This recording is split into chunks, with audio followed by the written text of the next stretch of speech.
નિયમો બનાવ્યા છે એમાં સગાઈમાં 11 જણે જાવું, ત્યાંથી હગી કરવા આવતા હોય તો પણ 11 જણાને બોલાવા, આપણા ઘરે હગી કરવા આવે ત્યારે આપણી દીકરીને હગી કરવા આવે ત્યારે કોઈ વસ્તુ કે કોઈ પણ વસ્તુ બાગરા કે કઈ મંગાવવું નહીં, માત્ર સાદી બંગડીયું કે જે કઈ જૂની પરંપરા પ્રમાણે મંગાવવું, એનાથી કોઈ પેટી પટારો કે મોબાઈલ કે એવું કોઈ મંગાવવું નહીં.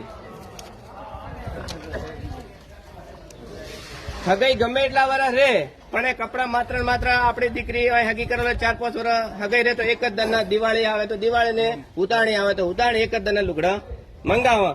અને જે કપડા મંગાવે એમાં હાયડા તો સતંદર બંધ. હાયડા મંગાવવાની 1 કિલો મીઠાઈ કે જે લાવે મીઠાઈ બરોબર, બાકી બીજું કોઈ મંગાવવું નહીં. અને માપનો મર્યાદિત જે મહેમાન આવે એમના પૂરતો જમણવાર અને પરિવારના જે વડીલો ગંઢિયા હોય એમના પૂરતો જ જમણવાર, બાકી મોટો જમણવાર રાખવો નહીં.